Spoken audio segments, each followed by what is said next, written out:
justify, not justify. There's very consciously, there are two sides to these stories. There is no good or bad in this aspect of when do you justify and when not. Let's start with justifying. I think more than justifying, maybe a good word would be to explain or to legitimize your actions as a leader. And there might be some who say, you don't need to do that, you're the boss, you can do whatever you want. And I think that it may be the case for entrepreneurs, for owners of their company. But when you're an employed manager, you are employed in order to achieve an objective, to achieve a result. And what that kind of result is expected, for example, by the owners, by the shareholders. And so whatever you do is a good means to that end. And you should be capable of explaining why that is so, why it is a good decision that you take any time, although it doesn't mean that you have to actually do it all the time. But everything that you do should be legitimized, and it should be possible to explain that. And so the question is, when do you actually do that? Well, probably when it helps people to understand the purpose, the meaning of what also is expected of them as a contribution to the execution. And so that is one direction. The other direction is when not to justify.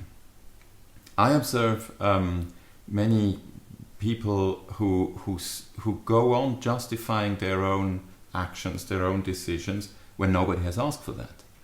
And, think about a doctor who explains to you how they are going to make a certain intervention and why they choose one method over another possible method. And that's good to a certain point, but when they go on into details and everything, you start at one point maybe asking yourself, why is he justifying his choice so much and so eagerly? Could it be that they're not so sure about what they're doing? And, it might start seeding doubts. So, to stay with that one, a very good example to me is somebody who actually teaches that very much. The guy is called Chris Avery. And I remember at the conference, we were both speakers, and at the end of the conference, we were talking in the area in front of the venue. And at one point, I had to go because I had to catch my plane. And I said, I'm sorry, I have to leave now. I have to catch my plane. And he immediately confronted me and said, why do you justify that? We accept that you can decide when you go, and that this doesn't mean that you find the conversation boring or whatever. So why don't you just go? Why do you have to say, I'm sorry I have to go? Why do I have to give the explanation?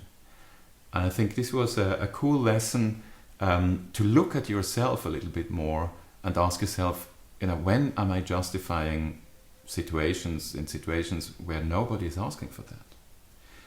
The other side, when it's good to justify, good to explain, something that I observe often is, for example, growth strategies. So we have to grow for another 20% or whatever it is. And people are putting that as an objective of their strategy without explaining why. And they expect that motivates everybody because it's, it's ambitious. But the question is, why are you doing that?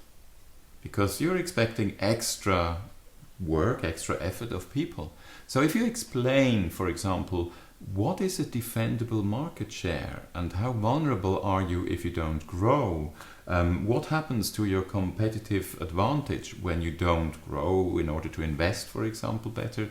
Then that explanation, that kind of justification is very legitimate.